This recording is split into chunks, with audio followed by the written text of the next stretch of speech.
ሰላም ሰላም ሰላም፣ እንዴት ናችሁ? ሰላማችሁ ይብዛ። እንግዲህ ይህን ነገር የምታዩት ይመስለኛል ወንድማችን ሳምሶን ወይም ቤቢ ይሉታል፣ እንዲሁም ደግሞ ዳግማዊት ዳጊ ትባላለች። በትዳር በነበሩበት ጊዜ ባለቤቱ ስታረግዝ ስትወልድ እግር የሚያጥብ ጫማ ምን የሚያደርግላት ቤት የሚወልውል ምግብ የሚያበስል ሰው እንደነበረ ተናገረ።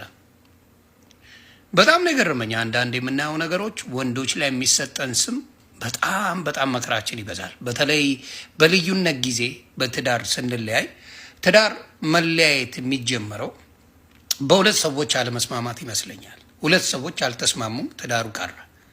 ግን አንዳንድ ሴቶች፣ ሁሉም እያልኩ አይደለም፣ የተቀደሱ አሉ፣ ወንዶች በጥፋታቸው ትዳራቸውም ይፈርሳል። ግን አብዛኛውን ጊዜ ሴቶች በለቅሶ ስለሚሸፍኑት ብዙ ጊዜ ሴቶች የተበደሉ አስመስለው ጭውቴውን ይጫወቱታል። በጣም አድርገው ይሄን ጨዋታ ይጫወቱታል። በጣም የሚለፋው የሚጣረው ምናምን ወንድ ልጅ የሰራው ነገር በሙሉ አፈር ከድሜ ይገባል እና ጥሩ ጊዜያቸውን ይረሱታል። ብዙ ጊዜ ወጥተው ለብዙ ሰዎች ለማሰደብ የሚጥሩበት መንገዶች አሉና በጣም ስለደነቀኝ ነው። ኢቨን እሱ አይደለም እኔን ጥሎ አሜሪካ ሄዶ ሌላ ቺክ አገባ ምናምን ተብሎ ሲወራ ሰምተናል። እንግዲህ መጥቶ የተናገረው አዎ አግብቻለሁ አለ። ያገባሁት ስራዬን ነው ያገባሁት። ከዚህ አይነት መከራ ውስጥ ወጥቼ ቀጥታ ደግሞ ሌላ ትዳር መመሰረትበት አንዳችም ነገር የለኝም ብሎ ፊት ለፊት ተናገረ። አያችሁ አይደል? ሴቶች ሁልጊዜ ከእናንተ ጋር መለያየት ሲፈጠር ወንድ ልጅ ሌላ ፈልጎ ጠብሶኝ ነው፣ ሌላ ፈልጎ እንዲያርጎ ነው የምትሉን ነገር ትምህርት ውሰዱ።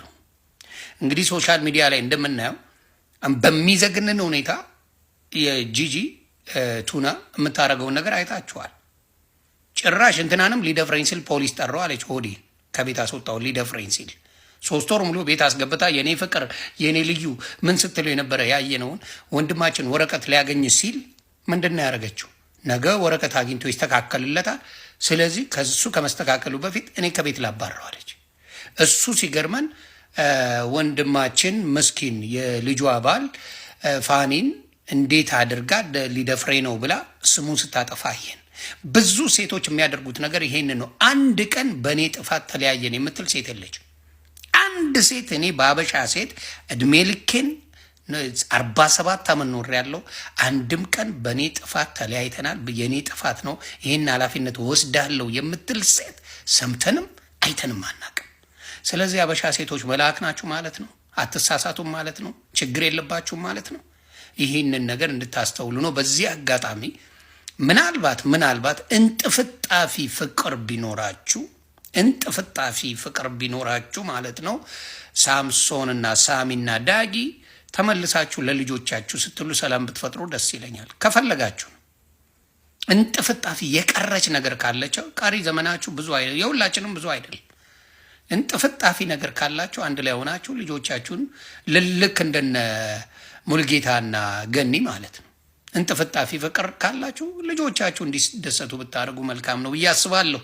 ሰላማችሁ መልካም ጊዜ ይመቻችሁ።